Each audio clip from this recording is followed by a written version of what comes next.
السلام علیکم ورحمۃ اللہ وبرکاتہ۔ الحمد للہ رب العالمین والصلاة والسلام علی رسولہ الکریم وعلی آلہ وصحبہ اجمعین، اما بعد۔ ذو الحج کا مہینہ ہمارے مبارک مہینوں میں سے ایک مہینہ ہے کہ اس میں اللہ تعالیٰ نے حج اور قربانی یہ دو بڑے عمل اس میں جمع فرمائے ہیں۔ پوری دنیا سے حجاج کرام اس مہینے میں حج بھی کرتے ہیں اور پھر مینا میں آ کر قربانی کرتے ہیں، اور اللہ تبارک و تعالیٰ نے ان ایام کی قسم اٹھائی ہے، والفجر ولیال عشر والشفع والوتر واللیل اذا یسر هل فی ذلک قسم لذی حجر۔ اور کسی دن کی قسم اللہ نے ایسے نہیں اٹھائی، خاص کر اللہ کو عید کے دن کی قسم اٹھائے یا جمعے کی قسم اٹھائے یا لیلۃ القدر کی قسم اٹھائے، انا انزلناہ فی لیلۃ القدر وما ادراک ما لیلۃ القدر، یہ گفتگو فرمائی، خبر دی۔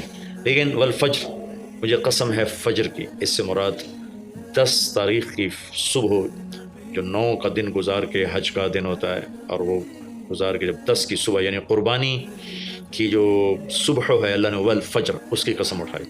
پھر ولیال عشر، یکم سے 10 ذو الحج کی جو راتیں ہیں ان کی قسم اٹھائی۔ والشفع، یہ 10 کے دن کی قسم اٹھائی۔ والوتر، اور یہ اللہ تعالیٰ نے 9 تاریخ کی قسم اٹھائی۔ واللیل اذا یسر، اور یہ 9 اور 10 کی درمیانی رات کی اللہ تعالیٰ نے قسم اٹھائی۔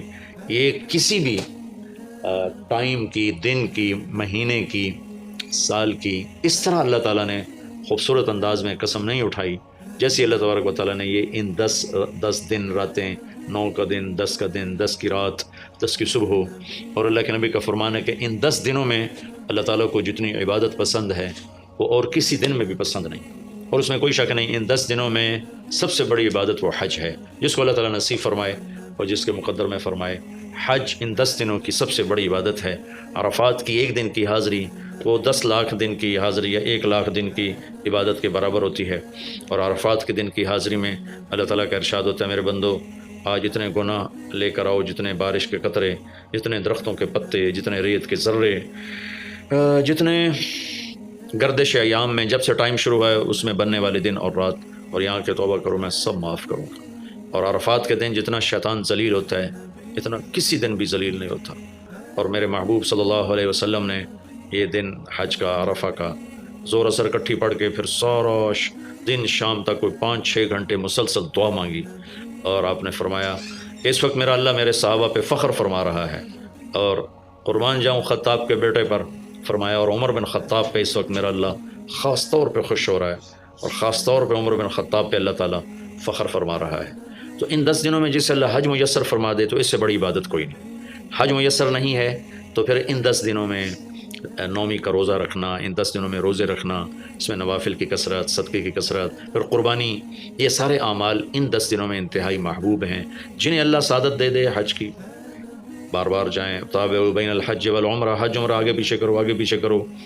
ایک بہت بڑا طبقہ ہے جو یہ کہتا ہے کہ ایک دفعہ فرض ہے اس کے بعد کوئی ضروری نہیں۔ میں کب کہتا ہوں کہ ضروری ہے؟ ضروری نہیں ہے، لیکن ضروری کا مطلب فرض نہیں ہے، لیکن اللہ اس کے رسول کو پسند ہے کہ اس کے گھر بار بار آیا جائے، بار بار حاضری دی جائے۔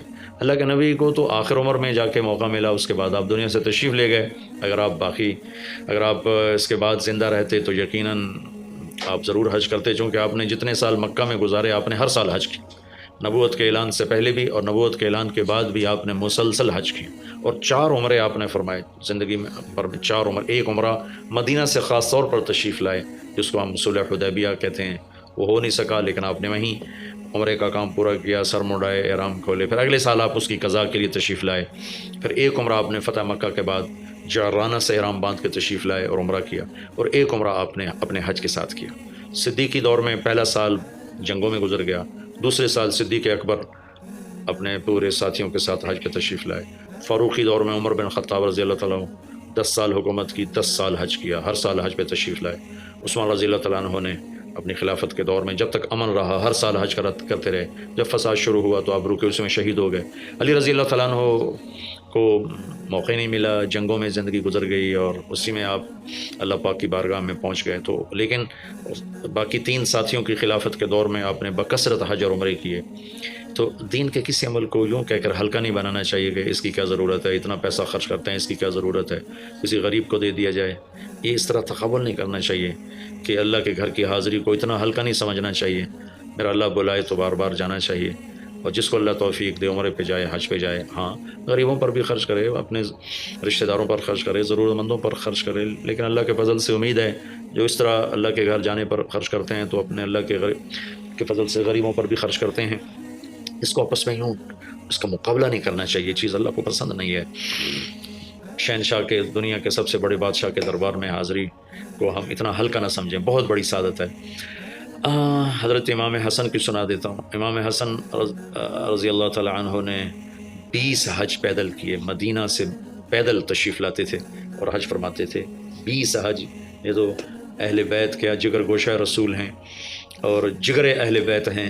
تو 20 حج فرمایا آپ نے، پیدل فرمایا، مدینہ سے تشریف لائے مکہ پیدل. ایسے امام حسین رضی اللہ عنہ نے بھی کئی حج پیدل فرمایا، مجھے ان کا عدد یاد نہیں، امام حسن کا مجھے یاد ہے 20 حج پیدل کیا. اللہ کے نیک بندوں نے برس ہا برس اللہ کی بارگاہ میں پیدل حاضر